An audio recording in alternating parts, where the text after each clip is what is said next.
Welcome back guys. In this video I'll be comparing the fluidity, image quality and input delay of FSR 3, AFMF 2 and LSFG version 2.2.1 in Fallout London mod running on my Rog Ally. I have the Z1 Extreme variant of this device. In order to enable FSR frame generation in this game, I'll be using Puredark's FSR 3 mod. We'll also use the mod to enable XeSS version 1.3 Upscaler. I've already shown the setup process for Fallout London mod and Puredark's FSR 3 mod. We'll drop the video link in the description. It's for Windows platform. London mod just received a new update in the form of version 1.01. Buffout 4 mod is now included with the London mod. You don't need to install it separately. It helps in preventing the crashing issues. In order to enable AFMF 2 on your Rog Ally, you need to install AMD's latest technical preview GPU driver. LSFG is a universal frame generator that works on any GPU. It's included with a paid application called Lossless Scaling that sells on Steam store for around $7. I'll just change Puredark's FSR 3 mod's upscaler to XeSS. By default, it uses DLSS, which is not going to work on a Radeon based GPU. I have installed Puredark's mod using Mod Organizer 2. There it is. Right click, click on Open in Explorer, open FOSE folder, open plugins folder, open Fallout 4 upscaler.ini file, mupscale type set to 0, which corresponds to DLSS. Just change it to value 2 XeSS using its quality preset. File, save. It's the Steam version of Fallout 4 Game of the Year edition.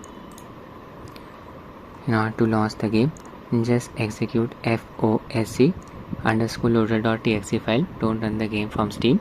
For this game I've set the UMI buffer size to 4 GB. My Ally is running on BIOS version 339 using a 25 watts manual profile, all 3 power values set at 25 watts. 900p resolution, CPU boost disabled. Quickly show you the game's adrenaline setting. FreeSync enable, VSync enable. That's it. AFMF 2 disable for the time being. I've applied a 59 FPS cap via high FPS physics fix. Open data folder, open FOSE folder, plugins folder, open high FPS physics.ini file, in-game FPS cap 59. Show you the game settings. Just run Fallout 4.exe file. Games launcher will pop up. Options, using the medium preset, 900p resolution, advanced, texture quality set to high, motion blur disabled, quad ray set to low, depth of field set to standard low. OK. Don't click on play. Exit. Execute FOSE loader.txt file. Using a custom Afterburner overlay to show you the performance metrics. Yeah, 59 FPS cap is working. Open Puredark's menu by pressing the end keyboard key. Upscaler XeSS. Frame generation disabled for the time being. Enable hotfix setting checked. The display mode is set to borderless via high FPS physics fix. My current location, nearby train crash. Observe the FPS counter. Yeah, here FPS is within a range of 35 to 45. Perfect for enabling frame generation. Can observe some choppiness. We are out of LS VRR range, that is 48 to 120 Hz. Hitting the GPU bottleneck, VRAM usage is around 3.5 GB. Input response. XeSS Upscaler produces a sharp image, 900p resolution, quality preset of XeSS. It's not looking soft. Okay, now I'll enable FSR 3 frame generation. Pause the game, press the end keyboard key, enable the setting from here under frame generation, resume the game. Okay, FPS increased to around 80. Move the camera in complete circles. 70 to 83 FPS. Can observe the added amount of smoothness. Posting, or rather I should say double images around the left edge of the display. Common FSR 3 artifact. Shouldn't be a problem when our character is at the center. game's HUD elements are not flickering.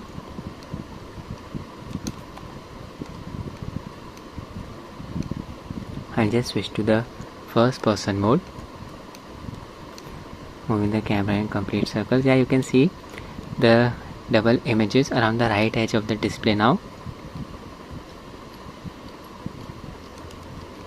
These artifacts should not be present when you move the camera at a normal speed like this.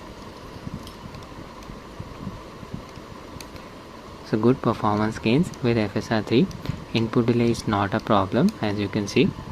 Jump.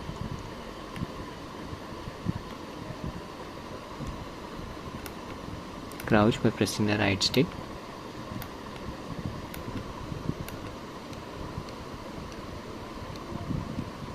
Okay, so now I'll be testing AFMF 2. First need to disable FSR. Disabled. Open adrenaline software.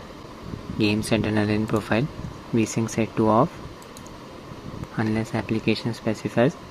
AFMF 2 enable. Status active. Search mode set to high.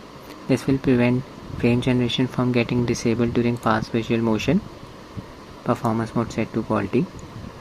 I'll just restart the game. Disable Afterburner overlay. Enable Adrenaline's overlay. It's the same sequence. FPS here is around 70. I'll just move the camera in complete circles. Yeah, frame generation does not get disabled even during fast visual motion. Can observe the added amount of smoothness. Okay, I'm also observing some graphical artifacts. The crosshair is flickering. Game's HUD elements are also flickering. Flashlights icon flickering. I'll just switch to the first person mode. Yeah, you can see ghosting effect around the blade. It's very easily noticeable. FSR 3 produced less graphical artifacts in this game. Frame generation lag value 18 milliseconds. It's lower than 20 milliseconds. That's very good. Input delay is not a problem. I'll be honest, FSR 3 frame generation's fluidity seems slightly better than the fluidity of AFMF 2. Now I'll be running the game using LSFG. These are its settings. Version 2.2.1. Not using any of lossless scaling, subscaling algorithms. X2 frame generation mode. Performance mode disabled. Clip cursor setting enabled. Sync mode default. Max frame latency 1. Raw FPS setting enabled. Capture API TXGI. That's it. Settings. Start as administrator setting enabled. Hotkey for enabling LSFG control Alt and S. Minimize the application. Works as an overlay. Launch the game. Adrenaline setting. FreeSync enable. VSync disabled. AFMF2 disabled. It's the same sequence again. The base FPS dropped down to around 33. FPS with frame generation enabled around 66. So the game should still be running smoothly. I'll just move the camera in complete circles. Yeah, I can observe the added amount of smoothness. LSFG's fluidity seems to be slightly better than the fluidity of AFMF 2. But you can see the graphical artifacts. Character's head is flickering. There are some garbled textures around the edges of the display. Bit difficult to observe these artifacts on a small display. Just switch to the first person mode. Yeah, the blade is flickering very aggressively. Significant graphical artifact. Easily noticeable. LSFG's latency is definitely higher than the latency of AFMF 2 and even FSR 3. In this game, I'll give the win to FSR 3.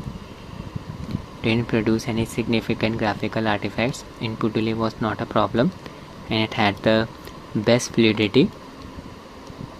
Use the same upscaler for all of these tests using different frame generation techniques. Used XeSS version 1.3 using Puredark's FSR 3 mod. So that's it with the video, guys. I hope you find it useful. Thanks for watching and have a nice day.